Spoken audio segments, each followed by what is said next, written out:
أسعد الله أوقاتكم بكل خير أحبتي مشاهدي ومتابعي قناة النهرين الإخبارية. نلتقيكم مجددا في حلقة جديدة من حلقات برنامجنا برنامج سالفة ورباط. فأهلا وسهلا ومرحبا بكم أحبتي. بما أنه حلقتنا تتواكب مع حلول أيام عيد الأضحى المبارك، نتقدم لكم بأجمل التهاني والتبريكات بمناسبة حلول هذا العيد، راجين من الله أن ينعاد عليكم وعلى عوائلكم بالخير واليمن والبركة، وعلى جميع أهلنا العراقيين وجميع أطياف العراق من الشمال إلى الجنوب. تحياتنا لكم أحبتي. سالفتنا اليوم تتكلم عن الصديق، تتكلم السالفة عن قوة وصداقة هالوقت. مع كل الأسف الإنسان لو يخاوي خوي لو لا يخاوي قوة مصلحة، لأن المواقف هي الفيصل الأول والأخير في القوة والصداقة، وأيضا في الكشف عن معادن الرجال. ومثل ما يقول لو أصاحب خوش صاحب، لو أظل من غير صاحب. السالفة تقول أكو شاب عنده عمام وخوال وأصدقاء خير من الله، يوميا مسيرين للمضيف من العشاء لغاية نص الليل، سوالف وهزليات وضحك وشقة، وياكلون ويشربون كله براس الشاب. وكل أمثالهم وحكمهم اللي يتداولوها بيناتهم ينتقصون بيها من الشيوخ المعدلة ومن أهل قبل اللي احنا نسميهم المعدان، أو هم اللي يسموهم المعدان. أبو الشاب شيخ وقر وما تعجبه هذا السؤال، وهو معروف أيضا بالحكمة. فمل من هذه السالفة، ويوم من الأيام بعد ما راحوا هذه الشلة اللي يلتقون في نفس اليوم ونفس المضيف، كل يوم في نفس المضيف عفوا، هذا الشايب سأل ابنه، قال له أبويا شنو رأيك أنه نجرب ربعك؟ فالولد فاجأ قال له يعني شلون نجربهم؟ قال له نحطهم تحت تأثير فد موقف معين ونشوف منو اللي إلنا ومنو اللي علينا حتى نفهم.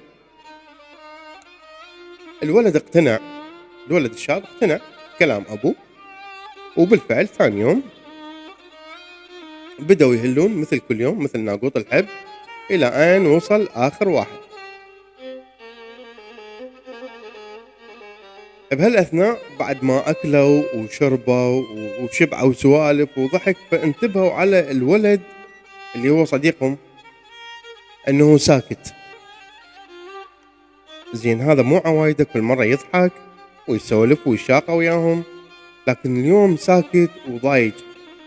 طبعا هو بالاتفاق ويا أبوه، فقالوا له ها أخوي ايش بيك اليوم؟ مو عوايدك، لا ضحكة لا من سالفة.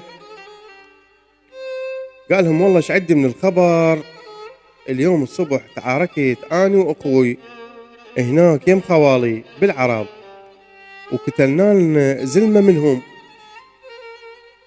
قتلناه يعني ضربناه، وهذا الزلمة ردونا خبره قبل ساعة توفى بالمستشفى، وهسه وصلنا خبر انه اهله جايين وعمامه جايين فزاعة، وانا مثل ما تعرفون غير ما عندي احد غير اخوي اللي بالعرب يم خوالي، وهذا ابوي الشايب.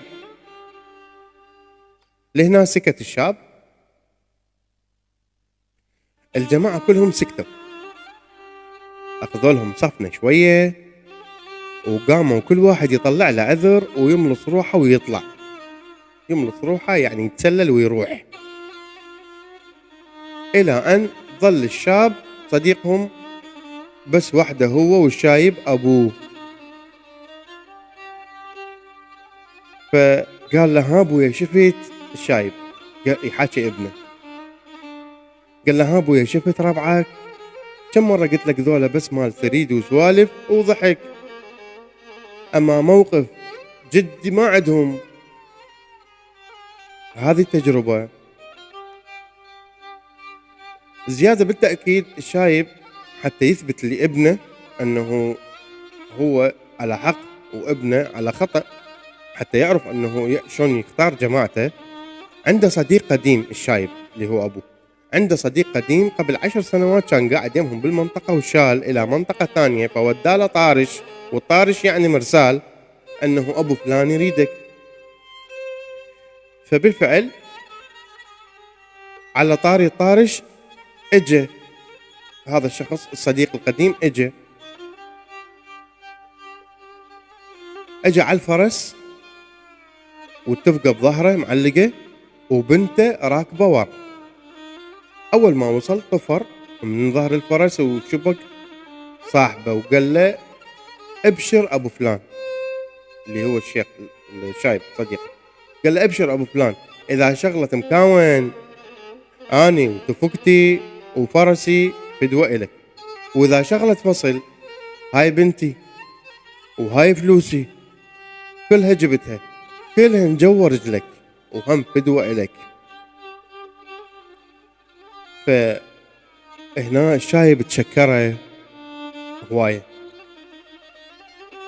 والتفت على ابنه قال له ابويا انا عندي بس هذا الصديق، كم واحد بربعك اللي عافوك مثله؟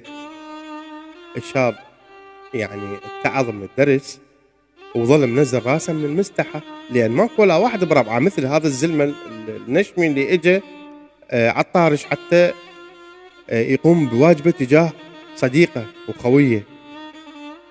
فطلب السماح من ابوه وجر اذنه، وجرة اذن عندنا معناها انه هو واحد ياخذ عبره. فرباط سالفتنا المواقف تفضح كثير من اصدقاء المصلحه، وعلى الانسان ان يتعظ ويختار الصديق اللي ينصحه ويستره ويحبه في الله، وما يخذله اذا تأزمت الامور، وما يقاطعه اذا يوم خطأ بحقه او غلط لمجرد خطأ بسيط. رباط السالفة يمكم والعاقل يفهم. الى هنا وصلنا الى نهاية حلقتنا من برنامج سالفة ورباط. كان محدثكم رياض العبودي من قناة النهرين الإخبارية. نودعكم على أمل أن نلتقي بكم مجددا في حلقة جديدة من حلقات برنامجنا، فإلى ذلك الحين نستودعكم الله ودمتم بألف ألف خير. تحياتي.